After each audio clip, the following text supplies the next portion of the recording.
ತೇಜಸ್ಸಿನಂತೆಯೂ ಪ್ರಕಾಶಗೊಳಿಸುವನು. ಯೆಹೋವನ ಸನ್ನಿಧಿಯಲ್ಲಿ ಶಾಂತನಾಗಿ ಆತನಿಗೋಸ್ಕರ ಕಾದಿರು. ಕುಯುಕ್ತಿಯನ್ನು ನೆರವೇರಿಸಿಕೊಂಡು ಅಭಿವೃದ್ಧಿ ಹೊಂದುವವನನ್ನು ನೋಡಿ ಉರಿಗೊಳ್ಳಬೇಡ. ಕೋಪವನ್ನು ಅಣಗಿಸಿಕೋ, ರೋಷವನ್ನು ಬಿಡು. ಉರಿಗೊಳ್ಳಬೇಡ, ಕೆಡುಕಿಗೆ ಕಾರಣವಾದೀತು. ಕೆಡುಕರು ತೆಗೆದುಹಾಕಲ್ಪಡುವರು. ಯೆಹೋವನನ್ನು ನಿರೀಕ್ಷಿಸುವವರೇ ದೇಶವನ್ನು ಅನುಭವಿಸುವರು. ಇನ್ನು ಸ್ವಲ್ಪ ಕಾಲದೊಳಗೆ ದುಷ್ಟನು ಕಾಣಿಸದೆ ಹೋಗುವನು. ಅವನಿದ್ದ ಸ್ಥಳದಲ್ಲಿ ಎಷ್ಟು ವಿಚಾರಿಸಿದರೂ ಅವನು ಸಿಕ್ಕುವುದೇ ಇಲ್ಲ. ಆದರೆ ದೀನರು ದೇಶವನ್ನು ಅನುಭವಿಸುವರು. ಅವರು ಮಹಾ ಸೌಖ್ಯದಿಂದ ఆనందిಸುವರು. చదవబడ్డటువంటి వాక్యంలో చాలా విశేషాలు ఉన్నాయి. ఇది చాలా పెద్ద వాక్యం ఇది. ఓకే, దీంట్లో దేవుని యొక్క ఆజ్ఞలు ఉంటున్నాయి. చెయ్యొద్దు చెయ్యొద్దు చెయ్యొద్దు, అర్థమైందా? వీటిని కానీ మనం చేయకుండా ఉంటే ఆశీర్వాదం. ఓకే, నంబర్ 1 ఒకటిగా చూస్తున్నట్లయితే 1వ వాక్యంలో చెడ్డ విషయాలు చేసేటటువంటి వాళ్ళ గురించి మీరు భయపడదు, ఎందుకంటే చేస్తూనే ఉంటారు, కానీ నేను మీ పక్షాన ఉంటాను.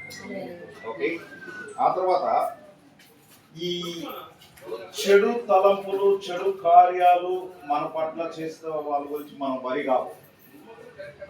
ఓకే, ఆ తర్వాత కానీ చూసినట్లయితే ఎందుకు వరి కాకూడదంటే మనం దేవుని యొక్క నిరీక్షణ ఉంచాలి. చాలా బ్యూటిఫుల్ వర్డ్. ఆ తర్వాత కానీ మనం కానీ చూసుకున్నట్లయితే 37వ కీర్తనలో 25 ఆశీర్వాదాల గురించి రాసి చాలా విశేషమైన ఒకటి ఏంటంటే, నీవు దేవుడు ఇచ్చినటువంటి భూమిలో ఎల్లకాలం ఉంటావు. అట్లా ఎప్పుడంటే ఆయనలో నమ్మకం ఉంచినప్పుడు మాత్రమే. ఓకే, 2వది కానీ చూసుకున్నట్లయితే నిన్ను దేవుడు పోషిస్తాడు. ఎప్పుడంటే ఆయనపై నువ్వు నమ్మకం పెట్టినప్పుడు మాత్రమే. ఆ తర్వాత ఆయన నీ హృదయ వాంఛలన్నింటినీ కూడా తీరుస్తాడు. 4వ వాక్యం అట్లా మనం ఏమైతే అనుకుంటున్నామో దాన్ని సఫలపరుస్తాం ఎప్పుడంటే ఆయనపై నమ్మకం పెట్టినప్పుడు మాత్రమే. ఓకే, ఒకే ఒక వాక్యాన్ని చెప్పి అర్థమైందా? దేవుని పైన నమ్మకాన్ని పెట్టాలి. ఏదైనా కూడా వ్యాపారం చేయడం క్రైస్తవులకి ఆశీర్వాదకరం. అర్థమైందా?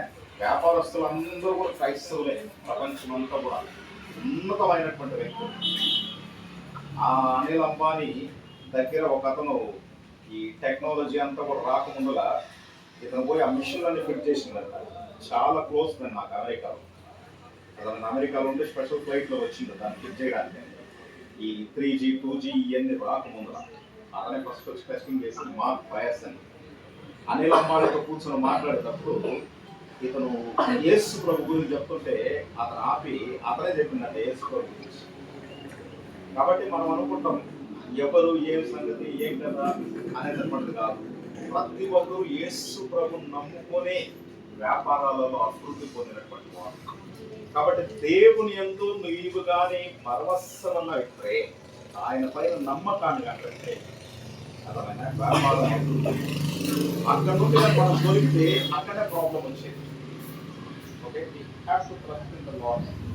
ఓకే, ప్రతిదీ మనం అనుకున్న ఆలోచనలన్నీ కూడా సఫలపరుస్తారు. 5వ వాక్యంలో 6వ వాక్యంలో కానీ చూసుకున్నట్లయితే ఆయన నీకు వెలుగై ఉంటాడు. ఓకే, చీకటి కాదు, వెలుగై ఉంటాడు. ఆ తర్వాత అతను ప్రతిదీ ఎవరైతే మనకి అనానుకూలంగా పనులు చేస్తారో వాటిలన్నింటినీ కూడా కట్ చేసేస్తారు. ఓకే, వాక్యాలను మనం చూసుకున్నట్లయితే 9వ వాక్యం 20వ వాక్యం 22వ వాక్యం 34వ వాక్యం 38వ వాక్యంలో కానీ మనం కానీ చూసుకున్నట్లయితే నీ శత్రువుల దగ్గరికి రాలేకుండా చూసుకుంటాం. ఇది ఎప్పుడు జరగదంటే ఆయన పైన నమ్మకం పెట్టినప్పుడు మాత్రమే. ఓకే, ప్రతిదానికి ఒక ట్యాగ్ ఏంటంటే 5వ వాక్యంలో నీవు ఆయన పైన నమ్మకాన్ని పెట్టు. నమ్మకాన్ని ఆయన పైన, నీ పరవశాన్ని ఆయన పైన. If you trust in the lord ఇవన్నీ కూడా సఫలం చేస్తాడు. ఓకే, ఆయన సఫలపరిచేటటువంటి దేవుడు. ఓకే, భూమిని స్వతంత్రించుకోవడానికి నీకు అవకాశం ఇస్తాడు. వ్యాపారం ఒకటే కాదు, ఇక్కడ కాదు ప్రారంభం. ఇక్కడ ప్రారంభించిన దాంట్లో నువ్వు నమ్మకం పెట్టి దేవుని ఎందుగా నువ్వు అన్నట్లయితే ఇక్కడ నుండి నీ యొక్క అభివృద్ధి అర్థమైందా? బ్రాంచ్ వెనకాల బ్రాంచెస్ వెనకాల బ్రాంచెస్ చేస్తాం. అర్థమైందా? అభివృద్ధి పొందుతాం. దేవుని పైన నమ్మకం ఉంచాలి ఎవరైనా సరే. అర్థమైందా? మన జీవితాలు మన కుటుంబాలు అభివృద్ధి పొందాలి అని అంటే దేవుని పైన నమ్మకం పెట్టాలి. ఇంక ఇట్లా కానీ చూసుకుంటా కనుపోయినట్లయితే మనం చాలా ఉంటాయి. ఓకే, 28వ వాక్యంలో కానీ చూసుకున్నట్లయితే ఆయన్ని మర్చిపోవద్దు. ఎవరిని? దేవుణ్ణి మాత్రము మర్చిపోవద్దు. ఫ్రెండ్స్ రావచ్చు, సర్కిల్ రావచ్చు, తమాషా రావచ్చు, అన్ని చేయొచ్చు, కానీ దేవుణ్ణి మాత్రం మర్చిపోవద్దు. ఈ వ్యాపారం ఎప్పుడైతే మర్చిపోకుండా దేవుణ్ణి ముందు పెడతావో బ్యూటిఫుల్ పర్సన్. అటువంటి దేవుని యందు నిరీక్షణ ఉంచు, ఆయన నమ్ము, ఆయన నీకు అన్ని సఫలం చేస్తాడు, శత్రువులు పోగొట్టడు. అర్థమైనా? నీ దగ్గరికి ఐశ్వర్యాన్ని పంపిస్తాడు, నిన్ను అభివృద్ధి పొందుతాడు, నిన్ను పోషిస్తాడు, నీకు దేశాన్ని స్వతంత్రంగా ఇస్తాడు, నిన్ను అభివృద్ధి చేస్తాడు. ఓకే, ఆయన నీకు రక్షణ ఇచ్చి, ఆయన నీకు శక్తినిచ్చి, అర్థమైనా? కష్టాలలో నుండి నేను తప్పించేటటువంటి వాడు. 39వ వాక్యంలో 40వ వాక్యంలో దేవుడే నీకు తోడై ఉండి ఆయనే నడిపిస్తాడు. వ్యాపారం చేసేది నువ్వు నేను కాదు, దేవుడు ఉండి చేస్తాడు. ఓకే, ఆయనకి నువ్వు నమ్మకంగా ఉంటే చాలు, ఆయన పైన నువ్వు నమ్మకంగా ఉంటే చాలు. దేని గురించి వరి కావాల్సినటువంటి అవసరం లేదు. దేవుడు తన కార్యాన్ని తనకు మనం ప్రయారిటీ ఇచ్చినప్పుడు దేవుడు మనకు ప్రయారిటీ ఇస్తాడు.